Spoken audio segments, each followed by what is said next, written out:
আপনি আপনার মোবাইলে কি করছেন, কি দেখছেন, কার সাথে কথা বলছেন, কি মেসেজ পাঠাচ্ছেন, কি ছবি তুলছেন, এগুলো যদি কোনো থার্ড পার্টির কাছে চলে যায় তাহলে ব্যাপারটা কতটা ভয়াবহ একবার একটু ভেবে দেখেন। সম্প্রতি সারা বিশ্বে আলোড়ন তুলেছে ইসরায়েলি স্পাইওয়্যার পেগাসাস। এই পেগাসাসের মতো স্পাইওয়্যার বা অন্যান্য যেসব ম্যালওয়্যার এবং ভাইরাস আছে সেগুলোর ডিটেলস নিয়েই আজকের ভিডিও, এবং এই ভিডিওতে বলবো কিভাবে আপনি আপনার স্মার্টফোনটাকে এরকম স্পাইওয়্যার বা ম্যালওয়্যার থেকে সেফ রাখতে পারেন। সো ভিডিওটা শেষ পর্যন্ত দেখতে থাকুন। হ্যালো ভিউয়ার্স, আসসালামু আলাইকুম, this is Imrul and welcome to my channel.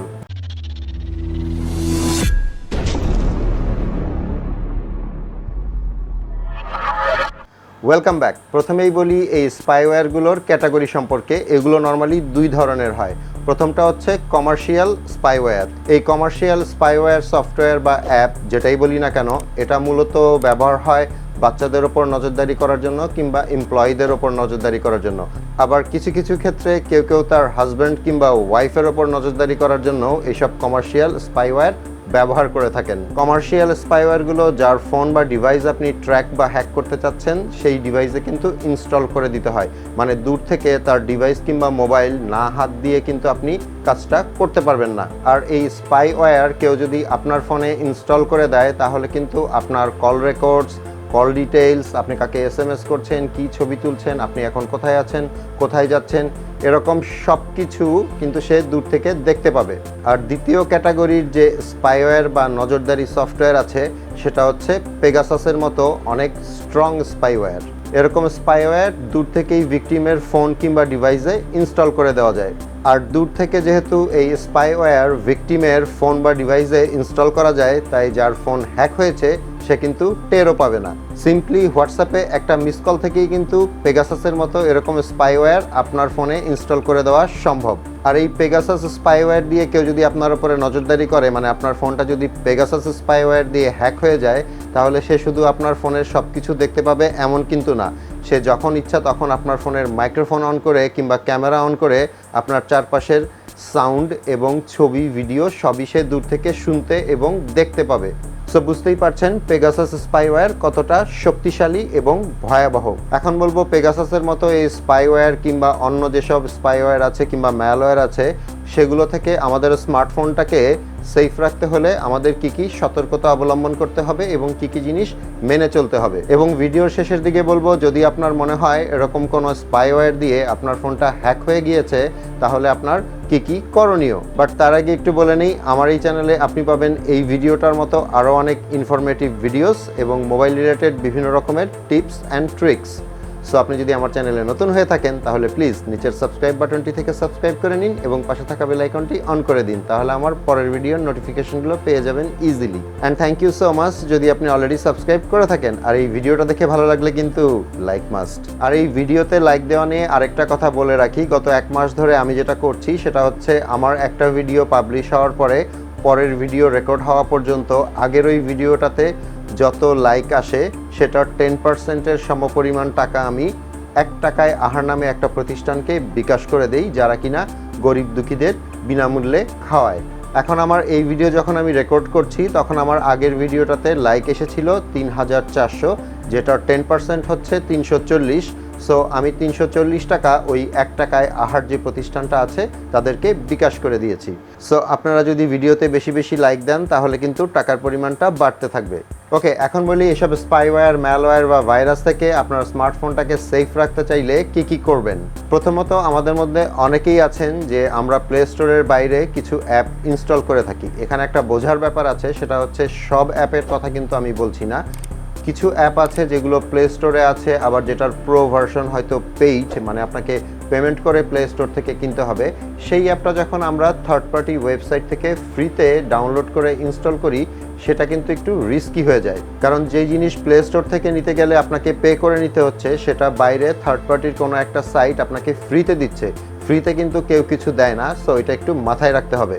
Play স্টোরের বাইরে কোনো থার্ড পার্টি সাইট থেকে কোনো অ্যাপ ইনস্টল করা যাবে না সেটাও কিন্তু আমি বলছি না। আপনাকে একটু বুঝে শুনে তারপরে থার্ড পার্টি সাইট থেকে অ্যাপ ইনস্টল করতে হবে। বাট আমার পার্সোনাল ওপিনিয়ন হচ্ছে আপনি প্লে স্টোরেই সার্চ করেন, যদি ওই টাইপের কোনো অ্যাপ আপনি নিতান্তই না পান সেক্ষেত্রে আপনি কোনো রেপুটেড থার্ড পার্টি সাইট থেকে অ্যাপটা ইনস্টল করতে পারেন। সো প্লে স্টোর বা আইফোনের অ্যাপ স্টোরের বাইরে থেকে যদি কোনো অ্যাপ আপনাকে ইনস্টল করতেই হয়, সেটা একটু জেনে বুঝে খোঁজখবর নিয়ে তারপর ইনস্টল করবেন। এরপর সবচেয়ে সোজা যে অপশনটা আছে, যেটার মাধ্যমে আপনার স্মার্টফোনে এই স্পাইওয়্যার, ম্যালওয়্যার বা ভাইরাস চলে আসতে পারে, সেটা হচ্ছে ফিশিং লিঙ্ক। আমরা যখন বিভিন্ন ওয়েবসাইট ব্রাউজ করি তখন দেখবেন সেখানে বিভিন্ন রকমের পপ আপস আসে, যেখানে মেসেজে বলা থাকে আপনি হয়তো এত টাকা জিতেছেন, কিংবা আপনার ফোনটার ব্যাটারি নষ্ট হয়ে গিয়েছে, কিংবা আপনার ফোনটা ভাইরাস ইনফেক্টেড হয়েছে। আবার অনেক সময় এরকম পপ আপও আসে যে আপনার ফোনটা হ্যাক হয়ে গিয়েছে এবং একজন হ্যাকার আপনার ফোন ট্র্যাক করছে। সো বিস্তারিত জানতে এখানে ক্লিক করুন। এরকম পপ আপ যে মেসেজগুলো আসবে সেগুলো তো কখনোই ক্লিক করবেন না, কারণ এগুলো এক ধরনের বিজ্ঞাপন এবং অনেক সময় এগুলো হচ্ছে ফিশিং লিঙ্ক। এই লিঙ্কগুলোতে যদি ক্লিক করেন তাহলে দেখা যাবে আপনাকে রিডিরেক্ট করে কোনো একটা সাইটে নিয়ে গিয়েছে, কিংবা কোনো একটা অ্যাপ ডাউনলোড করতে বলা হচ্ছে। আর ঘুরিয়ে ফিরিয়ে আপনাকে দিয়ে যখন আপনার স্মার্টফোনে একটা অ্যাপ ইনস্টল করানো হবে, সেটা আসলে কতখানি নিরাপদ সেটা একটু ভেবে দেখার বিষয়। আবার অনেক সময় দেখা যায় পরিচিত কেউ আপনাকে একটা লিঙ্ক দিয়েছে, সেটা হতে পারে ইমোতে, ভাইবারে, হোয়াটসঅ্যাপ কিংবা মেসেঞ্জারে। তো এইসব লিঙ্ক ক্লিক করার ব্যাপারে একটু সাবধানতা অবলম্বন করা উচিত। বেস্ট অপশন হচ্ছে লিঙ্কটাতে ক্লিক না করে লিঙ্কটা কপি করে ব্রাউজারের যে ইনকগনিটো মুড আছে সেখানে পেস্ট করে আপনি দেখে নিতে পারেন যে লিঙ্কটা আসলে কিসের লিঙ্ক ছিল। যদিও পেগাসাসের মতো স্পাইওয়্যার দিয়ে যদি আপনার ফোনটা হ্যাক করতে চায় তাহলে কিন্তু এই লিঙ্কের দরকার নেই। একটু আগেই বলেছি যে একটা মিস কলে কিন্তু যথেষ্ট। আর পেগাসাস স্পাইওয়্যার কিন্তু কোনো সহজলভ্য জিনিস না, মানে এটা কিন্তু কোনো কমার্শিয়াল স্পাইওয়্যার না। এটা বানানোই হয়েছে গোয়েন্দাগিরির কাজে এবং নজরদারির কাজে, যেটা কিনা বিভিন্ন গোয়েন্দা সংস্থা এবং বিভিন্ন সরকার ব্যবহার করে থাকে। আমার কিংবা আপনার মতো সাধারণ মানুষের স্মার্টফোন হ্যাক করার জন্য পেগাসাস স্পাইওয়্যার ব্যবহার হবে বলে আমার মনে হয় না। এখন বলি এইসব স্পাইওয়্যার বা নজরদারি সফটওয়্যার বা অ্যাপ্লিকেশন দিয়ে আপনার ফোনটা হ্যাক হয়েছে কিনা সেটা কিভাবে বুঝবেন।